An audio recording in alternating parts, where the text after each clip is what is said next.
안녕하세요. 부동산 경제학의 황현입니다. 자, 오늘은요, 금리에 대한 이야기를 한번 해볼까 합니다. 최근 시장에서 가장 큰 이슈가 금리와 대출 규제, 요 두 가지인 것 같습니다. 그 중에 금리가 이제 앞으로 전폭적으로 큰 폭의 인상이 예고되고 있는 가운데 많은 시장 관계자들이 불안해 하시고 계십니다. 그리고 이제 금리가 인상되면 필연적으로 따라오는 게 어떤 단어죠? 그렇죠. 부동산 폭락입니다. 그죠? 그래서 오늘은 충격적인 금리 인상, 그리고 부동산 시장의 운명은 과연 향방은 어떻게 될 것인지, 금리 인상과 앞으로의 부동산 시장의 전망에 대한 이야기를 한번 해볼까 합니다. 자, 그럼 바로 시작하도록 하겠습니다.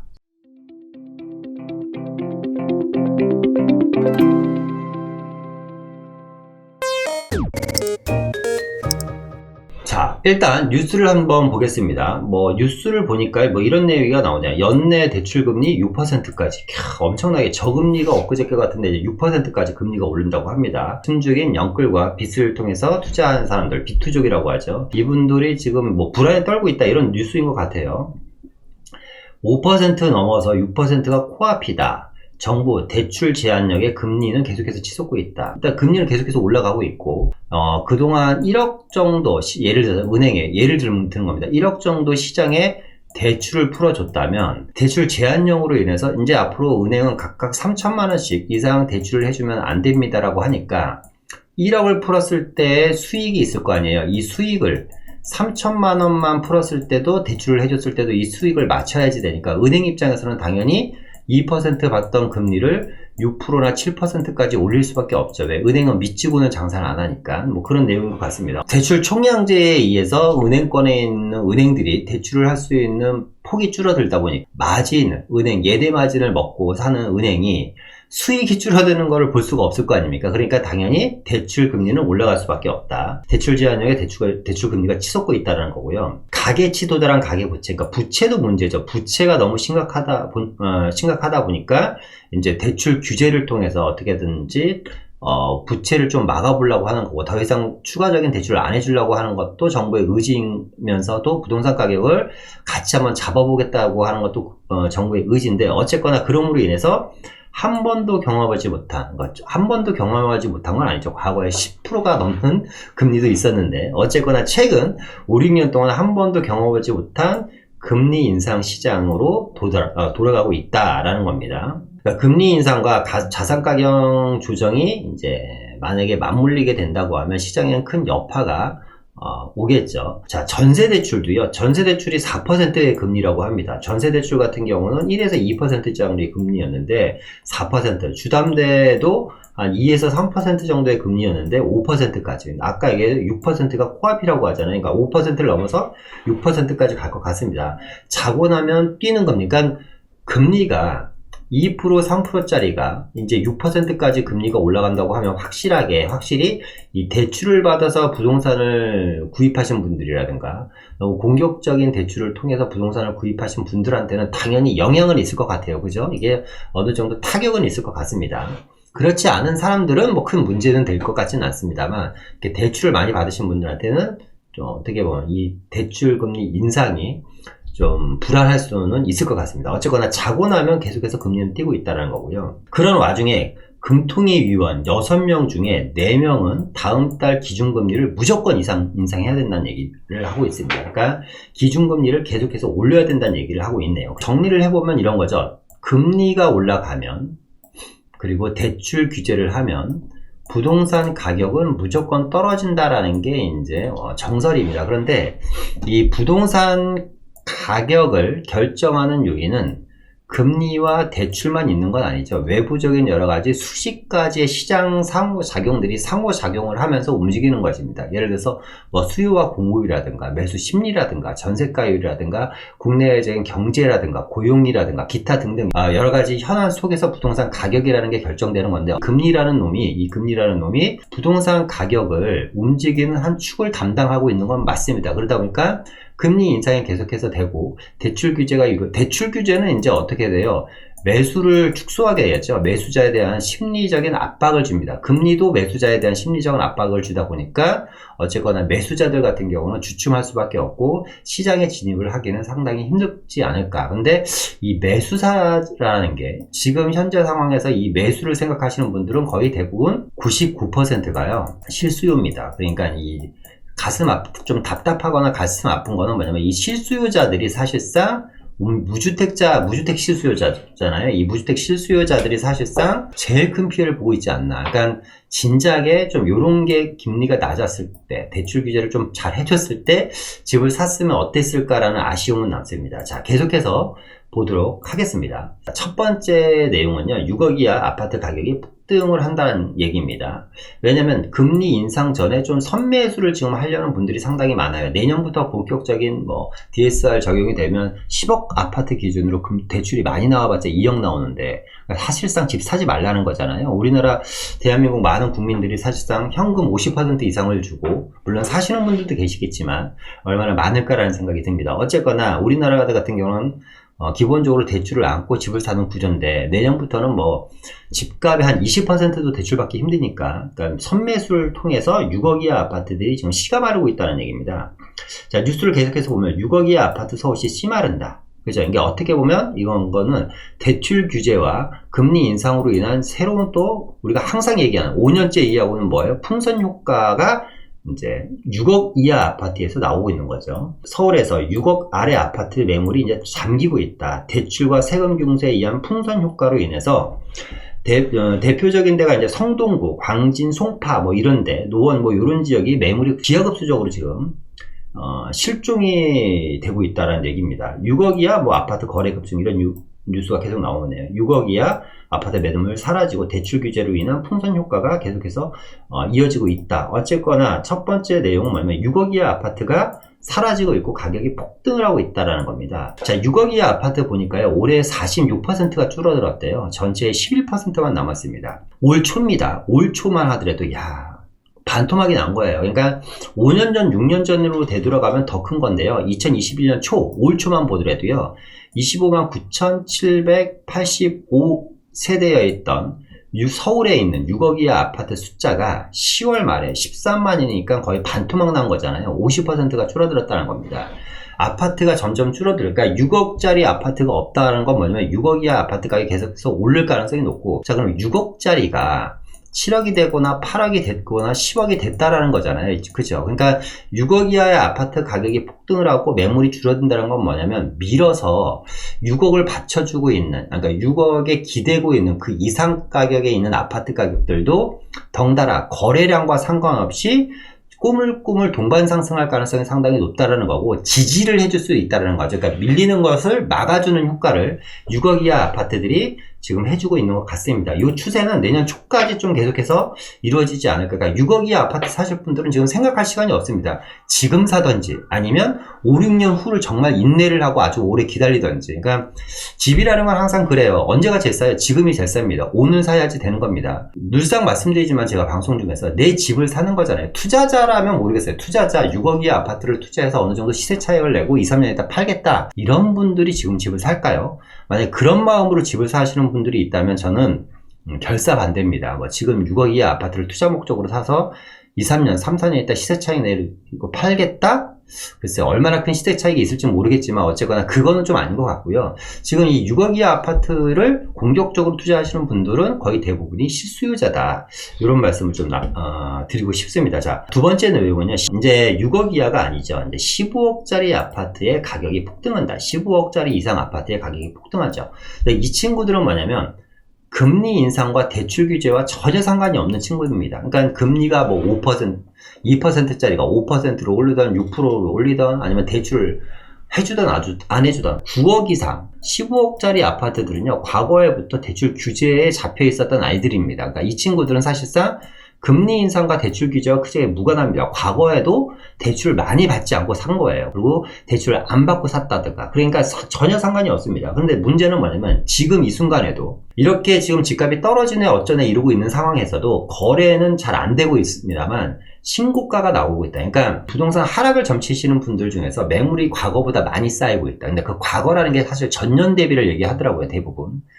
그러니까 5년 대비를 전에 얘기하는 게 아니라 전년 대비. 전년 대비에 비해서는 물량이 쌓일 수도 있습니다. 그죠? 왜? 거래가 그만큼 줄어들었으니까 물량이 쌓이겠죠. 거래를 못하게 하는데 누가 거래를 합니까? 그러니까 물량이 작년이랑 똑같이 나왔다고 하더라도 거래는 지금 뭐 거의 3분의 1 토막밖에 안 되다 보니까 물량은 계속해서 쌓이고 있는 건 맞습니다. 문제는 뭐냐?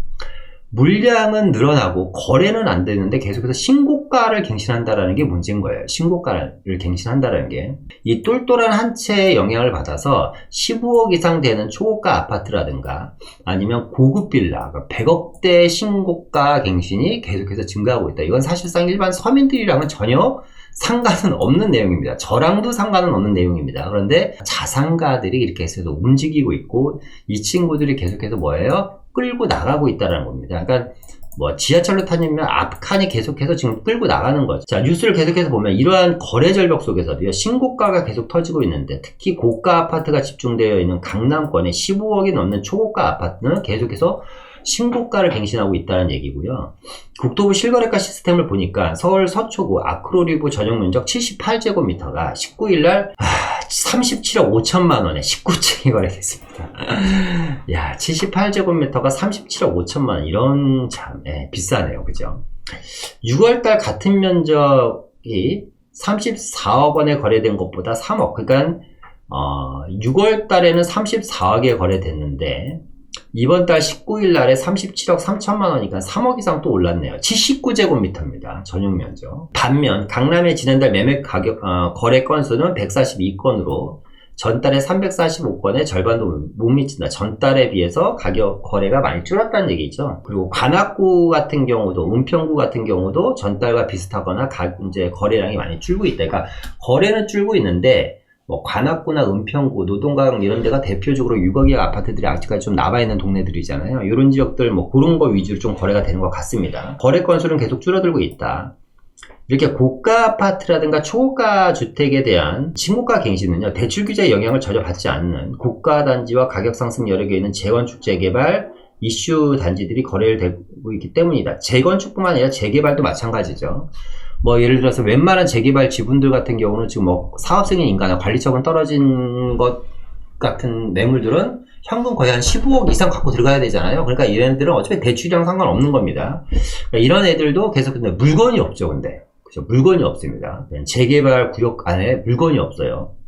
참 아이러니하죠. 진짜 거래는 안 되는데 물건도 없고 가격은 계속해서 부르는 게 호가고, 초고가 강남이라든가 재개발 재건축 단지 위주로 계속해서 신고가 갱신이 이루어지고 있고, 뭐 강남권에서는 아크로 리버 위에도 송파구의 잠실 엘스도 84제곱미터가 27억에 신고가 갱신을 했다라는 겁니다. 그리고 반포비도 1차도 같은 날 또 신고가 갱신을 했다라는 내용이네요. 15억 이상 되는 아파트는 전혀, 고가 아파트들은 전혀 이 대출 규제와 상관없이 물론 거래는 안 되고 있습니다만 신고가 갱신을 계속해서 이어나가고 있고, 재미로 한번 볼까요? 최고가 경신 중인 50억 이상 초고가 아파트 파크로 한남이 268제곱미터가 108억 르가드 더 메인 한남이 한남동이 뭐 한남동이 그러니까 초고가 보통 한남이랑 성수동에 다 있네요. 그죠? 그러니까 이게 부의 축이 이제 이런 식으로 움직일 수도 있습니다. 이제 그러니까 강남 같은 경우는 정말 부자들, 초부자들, 쉽게 얘기하면 절대 부자들은 향후에 성수동이라든가 한남동에 모일 가능성이 상당히 높다. 지금 이 신고가 갱신 100억대 물건들이 1등, 2등, 3등, 4등이 다 성수와 한남입니다. 3등은 갤러리아 폴에 84억 5천만원, 성수동이죠. 나인원 한남이 72억 8천만원. 그 다음 이제 5등부터가 압구정동으로 들어가네요. 압구정동이 72억 원. 또 6등이 한남동이네요. 한남동이 68억 원. 그리고 7등이 반포네요. 그러니까 압구정, 반포, 한남, 성수동인데 앞서 말씀드렸던 것처럼 대한민국 상위 정말 5% 되는 분들은 거의 다 향후에 성수동과 한남동 쪽에 다 자리를 잡지 않을까라는 생각이 듭니다. 그래서 성수동과 한남동이 핫하고 뜨거운 겁니다. 여기 여러분. 그러니까 참 세상은 아이러니하죠. 이 성수동, 한남동 그 산동네 그리고 중공업지 그 촌동네가 100억대 아파트들로 쭉 쌓일 줄 누가 알았겠습니까? 그죠? 옛날에 빌라 2, 3억 하던 동네가 그렇게 바뀌는 겁니다. 그런데 여러분들 지금도, 그러니까, 야, 지금 한남동 너무 늦지 않았어요? 성수동 너무 늦지 않았어요? 당연히 너무 늦었죠. 늦은 게 중요한 게 아니라 투자를 못 하죠. 원체 투자금이 뭐 10억 이상, 15억 이상 막 이렇게 갖고 들어가야지 되기 때문에 늦었습니다. 그러면 여러분들 뭘 하셔야 될까요? 그렇죠. 제2의 성수동과 제2의 한남동을 찾으시면 되는 거예요. 제2의 성수동과 제2의 한남동을 찾으시면 성수동과 한남동은 어쨌거나 1등 지역이지만 3, 4등 지역에서라도 여러분들이 소액으로 잘 접근을 하시면 또 그와 유사한 또 그만큼의 여러분들이 수익률을 충분히 가져갈 수 있지 않을까라는 생각은 합니다. 하지만 내 집 마련 차원에서도 너무 당연한 거고요.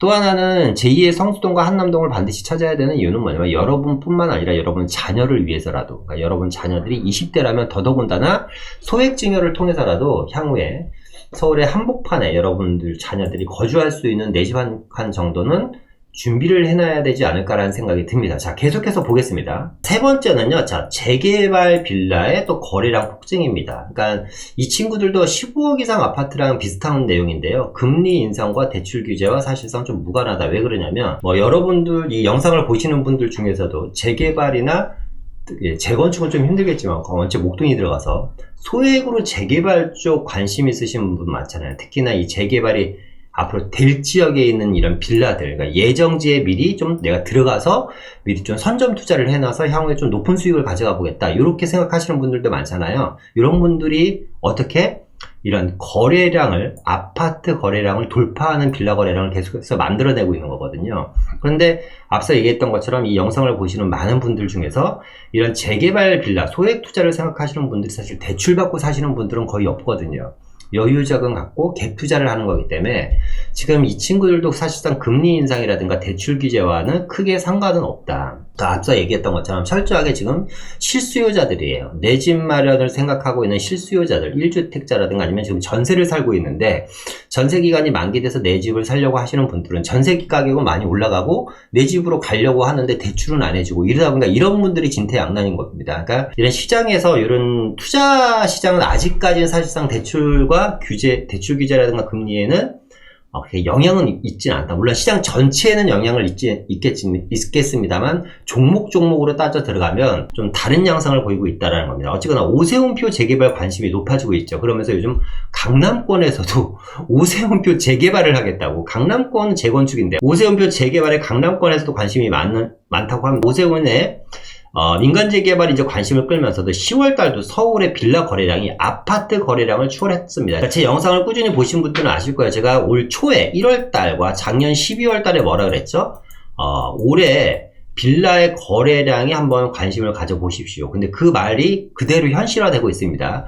올해는 아마 빌라 거래량이 아파트 거래량을 훨씬 뛰어넘을 겁니다라는 말을 제가 신일에서 그걸 맞춘 건 아니고요. 제가 무속인에서 맞춘 건 아닌데 전체적인 흐름이 데이터상 나와 있어서 그러지 않을까라는 생각이 들었는데 지금 1월달부터 10월달까지 다세대 주택의 거래량이 아파트 거래량을 계속해서 뛰어넘고 있고요. 빌라가 2223건이 거래됐네요. 지난달. 그리고 아파트가 1000건이 거래됐으니까 거의 2배 이상 빌라 거래량이 많은 겁니다. 그죠? 아파트 거래량은 역대급 최저인데 빌라의 거래량은 역대급 최대입니다. 아파트 같은 경우는 금융위기 수준의 거래 빙하기가 본격화되나 이런 이야기가 오고 갈 정도입니다만 거래는 지금 안 되고 있는데 앞서 얘기했던 것처럼 아이러니하게 신고가 갱신이 계속되고 있다는 게 아이러니한 거죠. 그래서 서울 빌라와 아파트 거래량 추이를 보니까 빌라는 계속해서 올랐다 떨어졌다 올랐다는 하지만 어쨌거나 이 아래쪽에 있는 아파트 거래량보다는 계속해서 선방을 하고 있다. 이게 뭐냐면 이제 투자자 시장이라서 그래요. 여기가 물론 실거주자들도 있지만 빌라 사시는 분들을 보니까 한 8대2 정도, 한 80% 이상이 재개발 같은 것을 노리고 소액 투자라든가 아니면 재개발 지분을 사시는 분들이 80% 정도, 20% 정도가 실수요인 것 같아요. 실수요자들. 서울시에 이제 12월 달에만 되면요. 12월 달만 되더라도 여러분, 그러니까 이게 시간이 없는 거예요, 여러분들. 그러니까 점점 투자할 시간이 점점 줄어들고 있습니다. 올 12월 달 되면 어떤 일이 벌어지냐면 서울시에 민간 재개발만 하더라도 한 25개 구역이 지정이 되죠. 25개 구역이 지정이 됩니다. 12월 달에.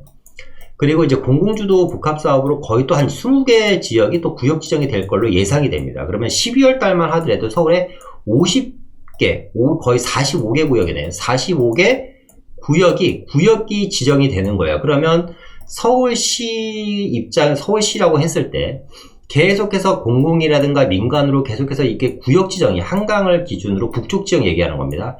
계속해서 구역 지정이 된다고 하면 이 구역 지정이 된 것들은 다 뭐예요? 권리 산정 기준이 나오죠. 그러면 구역 지정이 안 된 곳, 요런 지역들밖에 안 남는데 계속해서 구역 지정이 돼 나간다고 하면 권리 산정 기준이라서 좀 자유로운 여러분들이 실제로 투자할 수 있는 구역은 점점 줄어드는 곳이죠. 그죠? 그러면 이 지역은 재개발이 되든 안 되든 가격대가 어떻게 되겠습니까? 계속해서 올라갈 거 아닙니까? 그러니까 재개발에 관심 있으신 분들은 여러분 뭐 눈치 보고 남의 뭐 이목신경 쓰고 얘가 될까 안 될까 이런 거 생각할 시간이 없습니다. 그러니까 재개발에 관심 있으시면 특히 2, 3억대 재개발 투자를 생각이 있으신 분들은 정말 빨리 움직이셔야지 됩니다. 본인이 소액으로 어느 정도 좀 자산을 형성한다든가 아니면 서울시 한복판에 뭐 새 아파트를 뭐 10년 정도 있다가 내가 한번 받아보고 싶다 이런 분들은 정말 적극적이고 빨리빨리 움직이셔야 됩니다. 왜?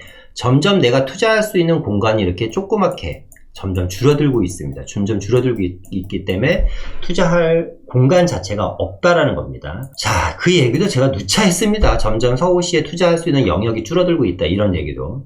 10월적인 전반적인 빌라 거래량은 10월달의 전반적인 빌라 거래량은 9월달보다는 줄었는데 절대적인 거래량은 또 아파트를 넘어섰다. 언제부터? 1월달부터 이때까지. 이거를 제가 언제? 올 초와 작년 12월달에 예견을 했다. 이렇게 될 것이라고. 이와 같은 여전 현상은 올 1월부터 매월 나타나고 있다라는 얘기고요. 서울시의 재개발 활성화 정책의 빌라 거래의 아파트 역전 현상은 한동안 이어질 전망이고 오세훈표 재개발로 뽑히는 신속통합에 대한 시장에 대한 관심이 높아지니까 매수 열기도 엄청나게 후끈후끈 달아오르고 있습니다. 제가 정말 지난주에 또 은평구 갔다 와서 놀랬어요. 2달 전에 은평구를 갔다가 어저께 또 은평구를 갔다 왔거든요. 2달 전에 갔을 때 1억 정도면 살 수 있었던 빌라가 지금 한 3억 정도를 줘야지 사야지 되더라고요. 그러니까 벌써 금액이 몇 배가 뛴 300% 뛴 거죠. 와, 엄청난 겁니다. 한 정비업계 관계자는 정비사업은 무엇보다도 속도가 생명인데 신속통합기획은 이 사업 속도를 대폭 줄이는 게 최대 장점이다. 그러니까 1억짜리 투자할 수 있는 지역이 지금 3억 투자로 바뀐 지역이 이번에 10월 29일에 공모를 냈더라고요. 공모를 신청하다 보니까 그러니까 기대감이 엄청나게 높을 거 아닙니까? 물론 이 지역이 12월 달에 은평구에만 7개 지역이 예정구역 신청서를 넣었다고 하니까 그 중에 아마 한 군데 정도 되지 않을까 싶습니다. 그러니까 경쟁률은 7대1인데 그 중에 한 지역이에요. 그 은평 어디예요? 연신내역 북쪽 지역인데 뭐 될지 안 될지 모르겠습니다만 어쨌거나 가격대가 엄청나게 많이 올랐다. 정비사업은 무엇보다도 속도가 생명인데 이 신속통합기획은 뭐야? 사업 속도를 대폭 줄이는 게 장점이고 주민 호응도가 상당히 높죠. 민간으로 진행을 하다 보니까. 그래서 세 번째는 어쨌거나 재개발 빌라의 거래량 폭증이다. 자, 네 번째는 뭐냐면 전세시장이죠. 전세시장입니다. 자, 전세대출 규제와 금리 인상으로 인해서 임대차 시장이 지금 이제 엄청나게 불안하죠. 임대차 시장뿐만 아니라 사실상 향후에 분양시장도 여기 빠져있는데 분양시장도 상당히 불안합니다. 자, 한번 보겠습니다. 전세대출 규제와 금리 인상으로 인해서 임대차 시장 같은 경우는 임차인은 이제 전세 가격이 내년 이제 계약갱신 청구권이 끝나면 엄청나게 많은 임차인들이 시장에 쏟아져 나올 텐데 전세 가격은 2배에서 3배가 뛰었습니다. 2억짜리가 4억이나 6억 정도가 되어 있는 거예요. 그러니까 내년에 한 번도 겪어보지 못한 대출 빙하기가 오는데 과연 이 빙하기에서 지금 실수요자들도 힘들고 내 집 마련하려는 실수요자들도 힘들고 전세를 사시려는 실수요자들도 힘듭니다. 전세는 철저하게 뭐다? 실수요 시장이죠. 실수요 시장. 뭐 전세에 거품은 없잖아요. 실수요 시장이고 전세는 사용 가치에 의한 가격이 결정되기 때문에 전세 가격에는 거품이 없는 겁니다. 실수요 시장이고 사용 가치에 의해서 가격이 결정되는 겁니다. 근데 여기도 전세자금 대출도 뭐예요? 규제를 하겠다라는 거죠. 전세자금 금리도 계속해서 지금 올라가고 있다 보니까 임차인들은 계속해서 좀 불안하다. 특히 내년부터는 분할 상한이 이제 확대가 된답니다. 야, 그러면 이제 전세자금 그럴 거면 내가 왜 전세를 살까? 이런 고민을 하시는 분들도 많을 거예요.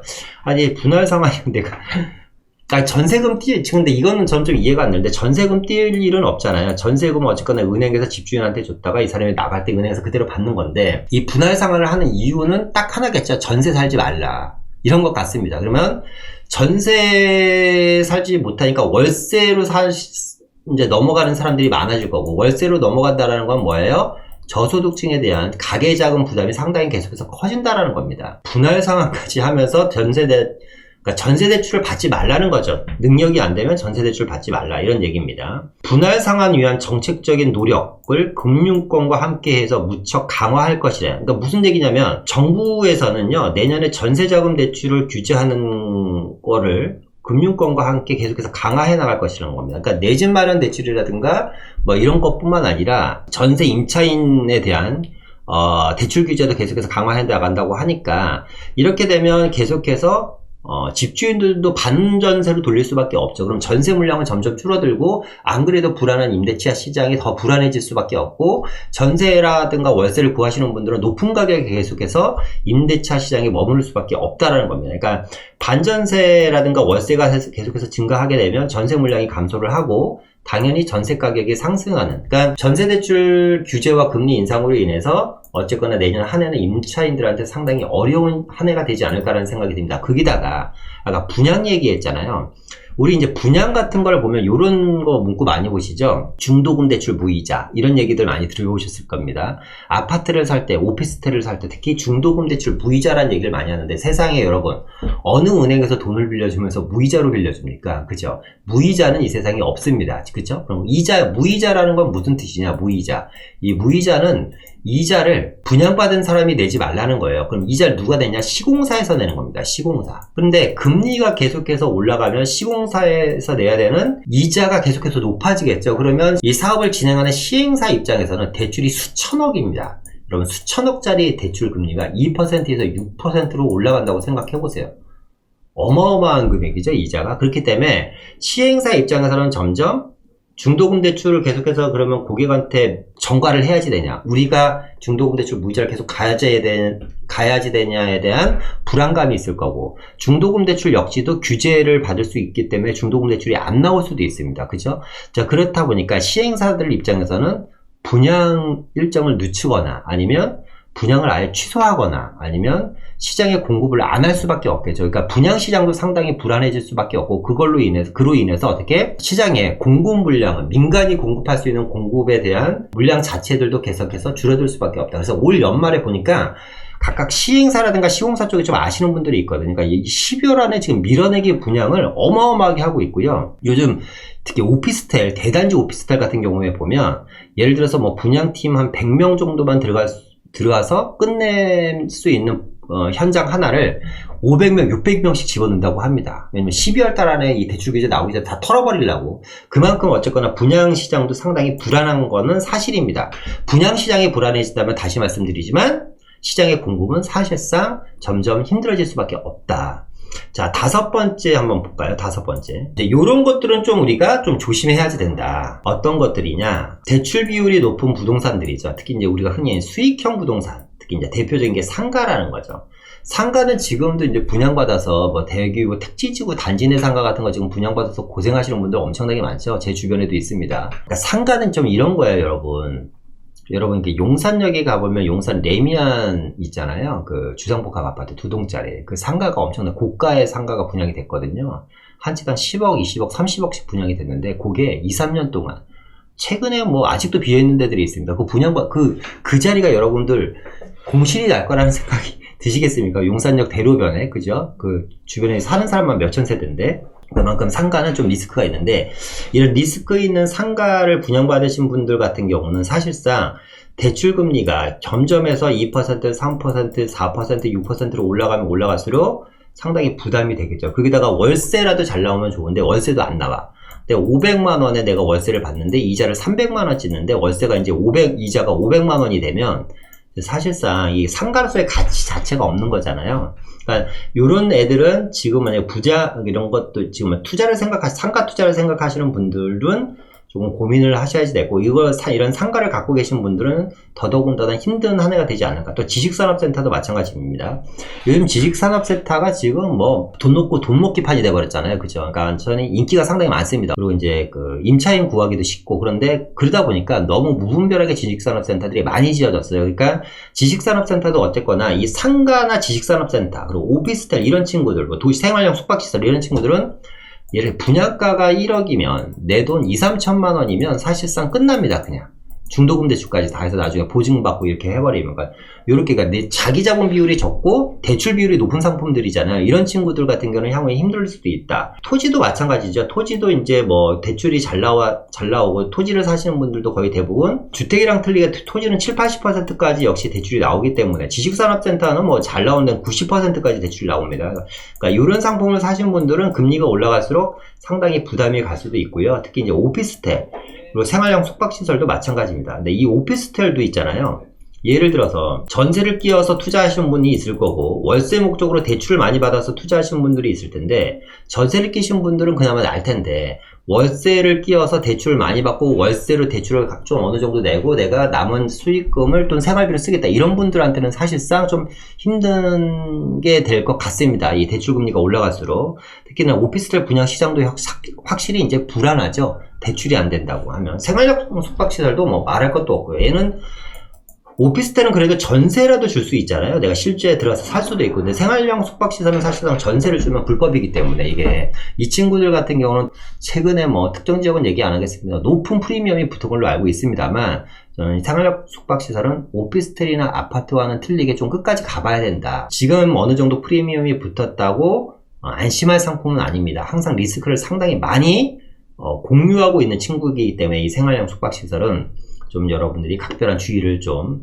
하셔야 됩니다. 정리를 해보면, 이 대출 상품이 높은 부동산, 상가라든가 지식산업센터라든가 토지, 오피스텔, 생활형 숙박시설은 조금 힘든 한 해가 될 수도 있고, 당분간 이 분양을 받으시려고 생각하시는 분들, 이쪽에 수익형 쪽에 관심을 가지신 분들은 다시 한번 좀 생각을 재고하시는 것도 나쁘지 않을 것 같습니다. 좀 대출 규제라든가 금리에 대한 시장 상황을 지켜본 다음에 타구에 들어가셔도 늦지 않을 것 같습니다. 자, 마지막으로 이제 좀 정리를 해볼까 하는데요. 영국 얘기를 한번 해볼게요. 영국. 자, 영란은행이요, 기준금리를 동결한다고 합니다. 긴축은 계속 하는데 금리는 동결한다고 합니다. 인플레이션으로 인해서, 고물가 상승으로 인해서 금리 인상이 우세했는데요. 결국 통화정책위원 9명 중 7명이 동결을 하겠다고 하면서 영국 중앙은행은 금리를 동결하는 걸로 결정을 했습니다. 그러니까 왜냐하면 이제 내수가 너무 불안하다는 거죠. 특히 이제 일자리가, 고용이 너무 불안하다 보니까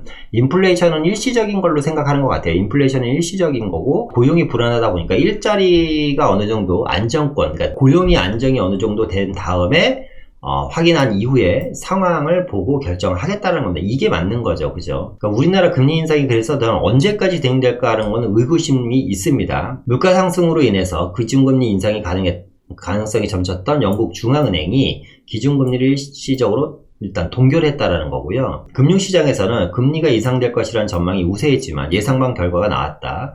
영국의 물가 상승률은 3.1%를 기록하는데, 우리나라도 지금 물가 상승률이 3%잖아요. 그죠? 그런데 지금 내년에는 3% 물가가 지금 5%까지 올라갈 걸로 예상이 됩니다. 그러니까 참 서민들한테는 참 이중고입니다. 이 물가는 계속해서 올라가고 금리도 높아지고 대출은 안 되고, 특히 이제 거주 비용은 올라가고 월급은 계속해서 뭐 동결이고, 진짜 점점 시간이 갈수록 힘든 한 해가 될 것 같아요. 영국은 9월에 3.1%를 기록하는 등 영란은행 목표치인 2% 이상의 물가가 크게 오르면서 내년 4월까지 약 5%까지 물가가 오를 것으로 예상이 한다. 그런데 그 이후에 좀 안정될 걸로 예상이 하기 때문에, 그러니까 내년 4월까지는 그러면 결론적으로는 금리는 안 올릴 것 같습니다. 4월 이후에 추가적인 상황을 보고 고용에 대한 데이터를 보면서 영국은 좀 움직일 것 같다라는 내용이 있네요. 영국은 금리를 좀 동결하겠다라는 내용이고요. 자, 미국을 한번 보겠습니다. 미 연준이 이번에 티퍼링을 개시하면서 긴축은 계속하되 기준금리는 동결한다고 합니다. 그러니까 이제 150억 달러 채권 매입 이건 뭐 이미 다 결정이 된 거고요. 채권 매입 축소는 내년 7월까지는 이제 그 자산 매입을 축소하면서, 그러니까 시장에 자금을 잠궈놓겠다는 얘기입니다. 그런데 중요한 거는 기준금리는 제로 수준으로 계속해서 동결하겠다. 그러니까 미국도 이렇게 보는 것 같아요. 인플레이션은 일시적인 걸로 지금 생각을 하고 있는 거고, 인플레이션은 내년 정도에 끝날 거로 생각을 하고, 미국도 마찬가지로 제일 중요한 건 뭐예요? 고용이라고 합니다. 고용. 고용 창출이 되고 나야서 금리를 올리겠다. 근데 이게 맞는 거죠. 고용이 불안해서 금리가 올라가면 누가 힘들어져요? 서민들이 힘들어지기 때문에 어쨌거나 고용이 어느 정도 창출되고 금리를 올린다고 합니다. 그러면 다시 말해서 영국과 미국은 어쨌거나 중앙은행에서 긴축은 계속해서 진행을 하되 금리는 동결한다고 합니다. 마이너스 금리로. 그러면서 이제 전 세계 주요국들이 다시 금리 동결 쪽으로 흘러가고 있는 상황에서 우리나라 금융위는 나 혼자만 계속해서 과연 금리를 올릴 수 있을 것인지도 우리가 내년 초까지 좀 지켜봐야지 될 대목입니다. 그리고 대출 규제를 계속해서 해 나갈 수 있을지도 내년 초까지 좀 우리가 지켜봐야 될 대목이라고 생각이 합니다. 그래서 오늘은 금리로 인해서 폭발적인 금리 인상, 정말 폭발적인 겁니다. 1% 금리가 거의 6%까지 올라가기 때문에 폭발적인 금리 인상은 맞습니다. 이 폭발적인 금리 인상으로 인해서 부동산 가격이 폭락을 한다고 하는데 실제로 시장이 폭락을 할 것인지, 그리고 모든 부동산이 같은 조건을 금리에 대한 영향을 받을 것인지에 대한 이야기를 한번 해봤습니다. 여러분들도 한번 곰곰이 생각해 보시고 저의 내용이 오늘 좋았다면 좋아요와 구독 눌러주시고요. 그리고 다음에 더 좋은 영상으로 찾아뵙도록 하겠습니다. 오늘 이상 마치고요. 감사합니다.